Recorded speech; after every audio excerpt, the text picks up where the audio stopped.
kita pagi ini bisa ngobrol lagi dengan Anda, dan tentu saja kita akan berbincang-bincang dengan Bung Rocky Gerung. Bung Rocky, ini ada perkembangan menarik di Vietnam ya. Ini kan bagaimanapun juga negara tetangga sama ASEAN. Ini negara ini ternyata kalau berdasarkan catatan Bank Dunia, itu jadi dia ini diperkirakan akan menjadi pemimpin di Asia lah untuk pertumbuhan ekonomi ya, bersama dengan India. Tumbuhnya bagus di atas, meskipun nggak tinggi, tapi kan yang lain rendah, 6,sekian% gitu, dan di bawah India sedikit. Dan kalau dibandingkan Indonesia yang selama ini diklaim dia bisa tumbuh 5% sekian gitu tahun 2003, ternyata perkiraan dari Bank Dunia ini hanya tumbuh sekitar 4,8%. Dan ini kita di bawah Mongolia, di bawah macam-macam negara, Myanmar dan sebagainya. Tapi yang menarik ada peristiwa terbaru nih Bung Rocky ya. Presidennya Nguyen Xuan Phuc, nah namanya begitu ya, ini mudah-mudahan nggak salah bacanya, itu baru saja mengundurkan diri kemarin ya, tanggal 17. Alasannya yang menarik Bung Rocky, karena ada dua petinggi partai komunis yang terlibat dalam korupsi, dan itu dia merasa itu adalah secara moral itu tanggung jawab dia yang dia harus tanggung jawabkan, dan dia mengundurkan diri jadi presiden. Menurut saya ini hal yang menarik sekali Bung Rocky untuk etika kekuasaan. Ya, itu pertumbuhannya tinggi, tetapi etikanya lebih tinggi lagi itu. Yaitu, jadi yang penting kita pahami bahwa saya cukup akrab dengan Vietnam. Saya beberapa kali ke situ, masuk ke gorong-gorong Vietcong dulu tuh. Lalu beberapa hutan di Vietnam, nyusurin sungai Mekong di situ. Jadi sebetulnya kalau kita lihat kehidupan masyarakat Vietnam, itu dia kalau pagi-pagi itu ada mobil kayak mobil wali kota atau mobil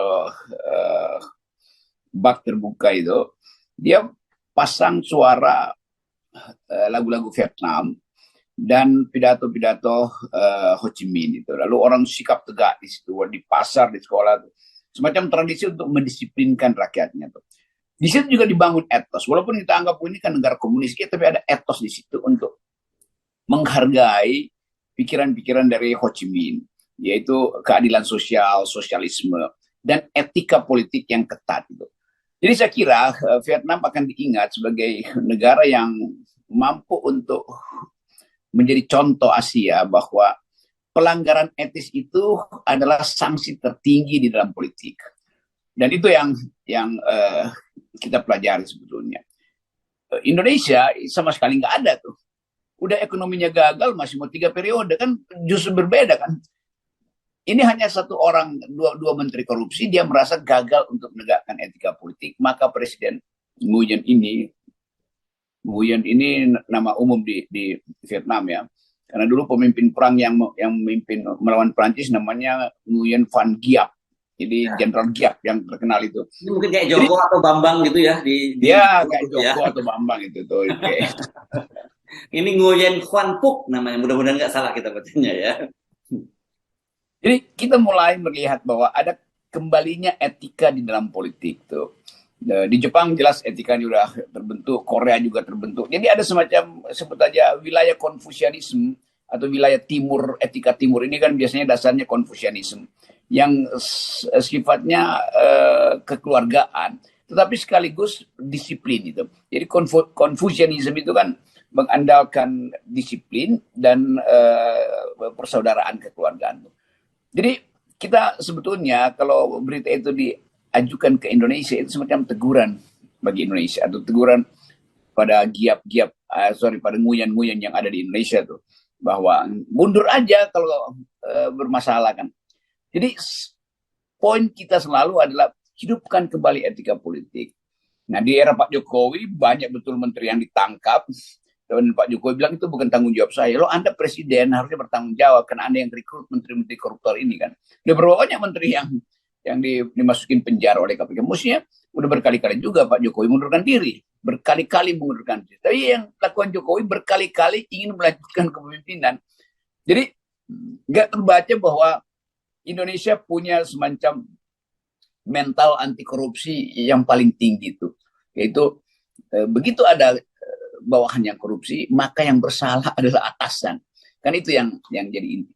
Nah, kita bandingkan lagi dengan apa yang kemudian disebut oleh PBB bahwa atau banyak lembaga riset dunia menganggap bahwa Vietnam, Korea Selatan, India itu pasti akan jadi pemimpin Asia. Indonesia nggak disebut. Padahal Indonesia, Presiden Jokowi terus mengucapkan bahwa kita akan mencapai bonus demografi, kita akan memimpin Asia. Tapi itu kan omong kosong.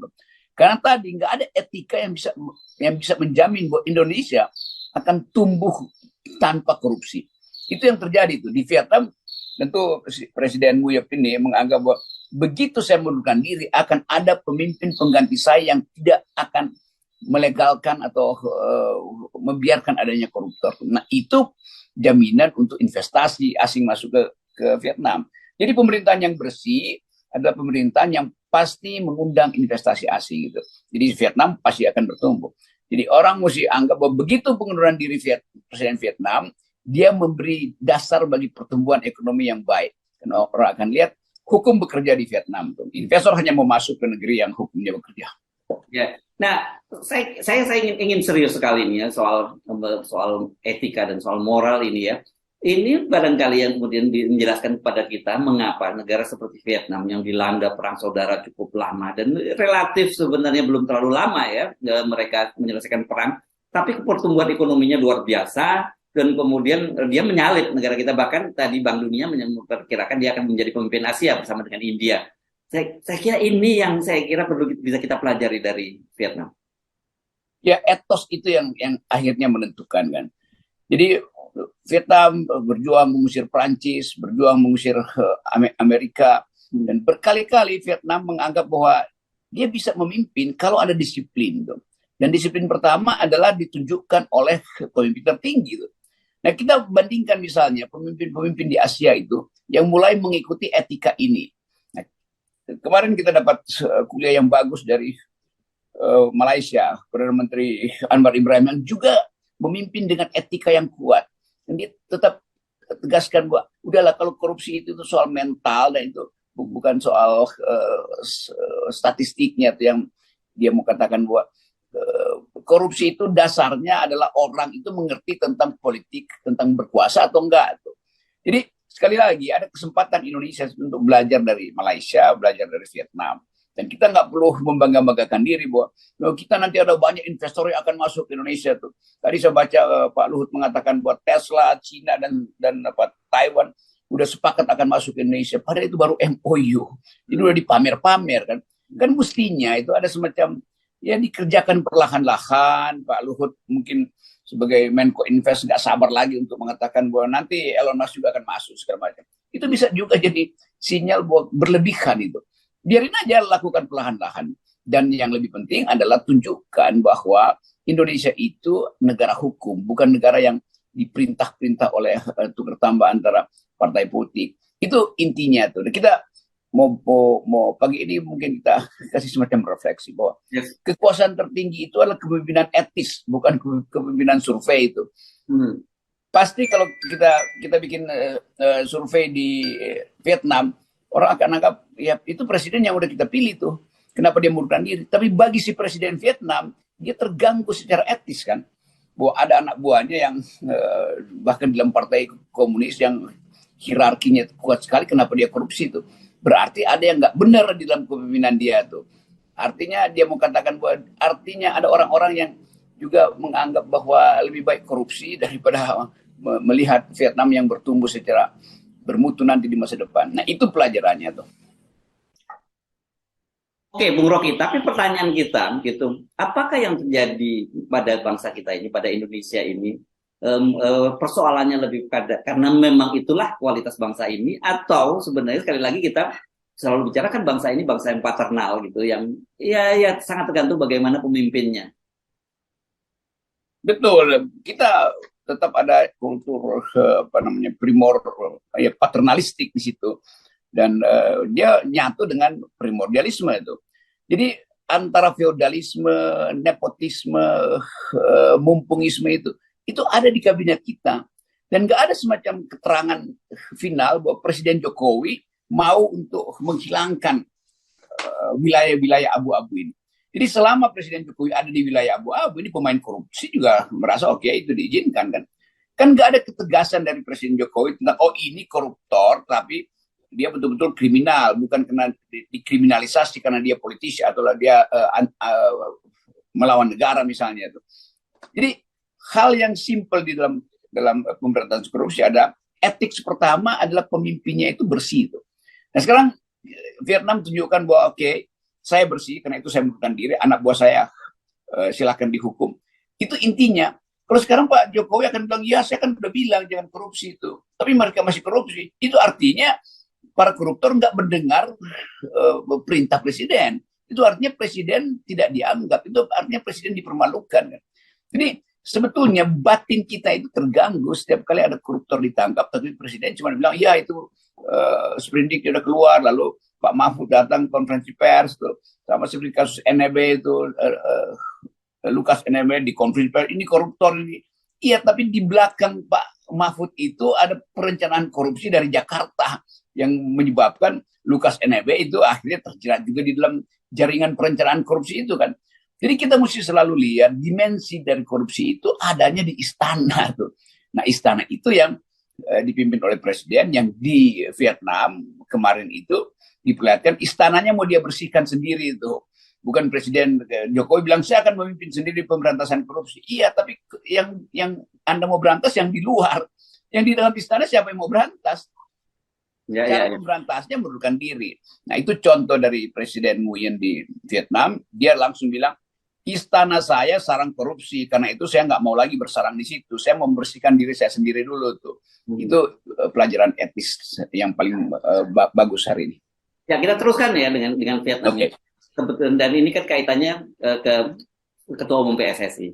Ya kan, kita kemarin bahas bagaimana ada 2 menteri yang maju sebagai satunya Ketua Umum dan Wakil Ketua Umum gitu.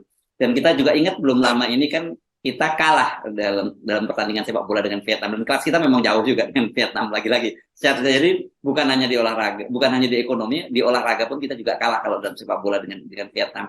Saya membaca pernyataan dari Pak Zainuddin Amali yang dia rupanya mencalonkan diri menjadi wakil ketua umum gitu, dan dia mengaku sudah mendapat izin dari Presiden Jokowi, sama seperti halnya juga Erick Thohir juga sudah mendapat izin dari Pak Jokowi.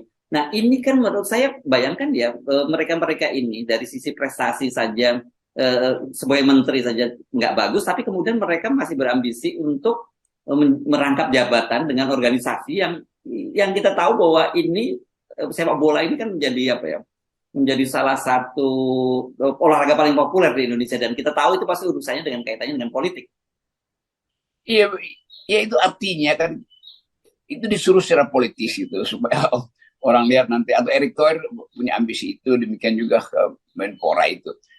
Tapi kalau mereka klaim udah diizinkan Pak Jokowi, artinya Pak Jokowi yang suruh dong, bukan dia minta izin kan? Ya. Jadi sebetulnya lalu orang bertanya, loh, kan ini menteri full time job kan, sebagai officer di dalam administrasi publik, dia nggak boleh merangkap apa-apa itu.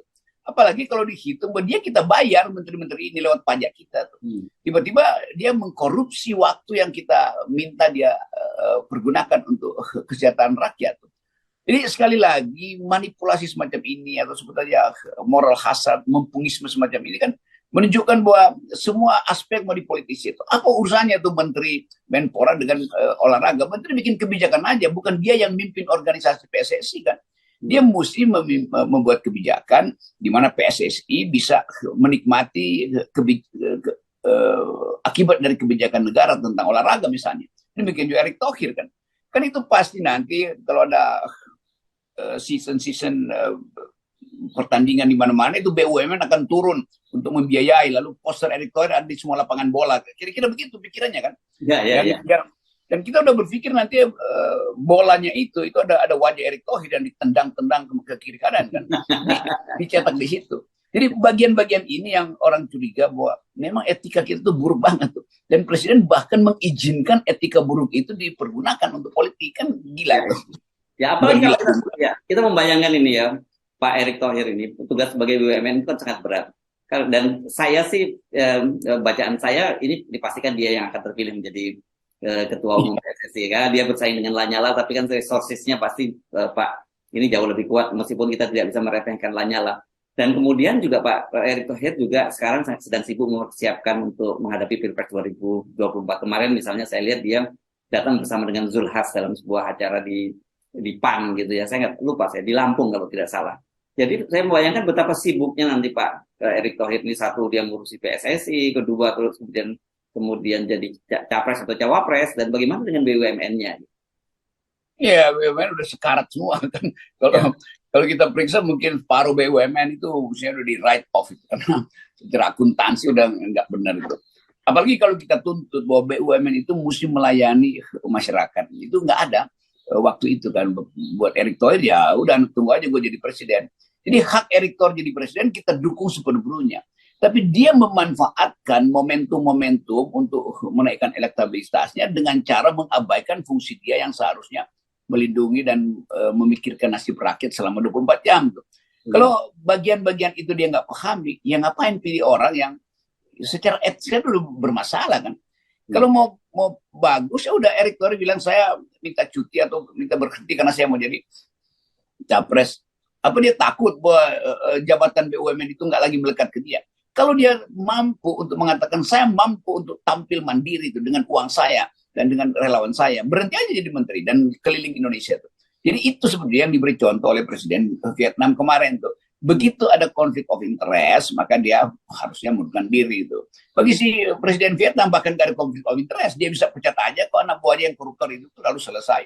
Tapi dia mau tunjukkan satu nilai bahwa dia bertanggung jawab gagal membina anak buahnya itu sehingga koruptor lalu dia mundur. Ya. Itu namanya kepemimpinan tertinggi. Jadi bukan justru menambah kekuasaan melalui PSSI atau apa macam-macam. Justru yang mesti ditunjukkan keluar dari kekuasaan supaya moralnya bagus. Itu pendapat saya buat si Bung Erick Thohir ini. Ya. Jadi saya kira begitu Presiden Vietnam itu mundur karena ada petinggi partai komunis, 2 orang partai komunis yang terlibat korupsi, saya kira itu investor langsung berbondong-bondong ke Vietnam ya, karena mereka tahu bahwa hukum di Vietnam itu sangat bagus. Saya kira iya, karena itu kepastian hukum ada dan orang menganggap oke, kita nggak ada soal tuh Vietnam negara komunis, masa bodoh negara komunis, tapi ada kepastian bahwa nggak akan ada yang mengkorupsi investasi mereka. Di Indonesia itu udah buyback, cashback, korupsi segala macam, lalu dipakai buat nyapres. Jadi hal-hal yang paling buruk dalam politik sekarang ada di Indonesia. Semua hal paling buruk ada di Indonesia.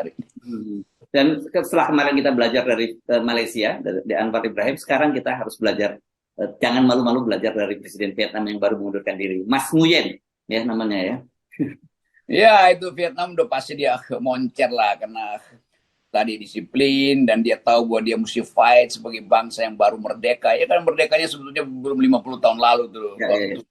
Dari Rembo dan kita mau lihat sekarang apa sebetulnya cara Indonesia itu untuk menyapa rakyat dunia itu.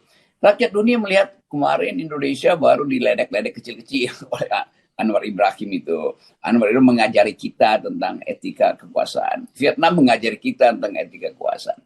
Jadi kira-kira itu yang berlangsung, dan FNN di dalam saya kemarin ketemu beberapa orang dari Malaysia, bahwa FNN itu ditonton justru di Malaysia tuh, bahkan oleh elit politik Malaysia tuh, karena dianggap di situ ukurannya itu pembicaraan publik yang ada normativitinya itu. Mereka bilang begitu tuh. Salam buat Pak Hersu tuh, karena kami di Malaysia itu ada klub yang ingin mengetahui etika politik justru dari FNN. Waalaikumsalam. Oke, baik. Terima kasih Bung Rocky. Kita mesti banyak belajar, dan kita sebenarnya akhirnya kan kita tahu ya sebenarnya apa sumber persoalan bangsa ini. Persoalan utama yang selalu kita sampaikan bahwa soal etika dan moralitas kekuasaan itu yang saya kira mesti kita kembalikan. Ya, jadi intinya itu kalau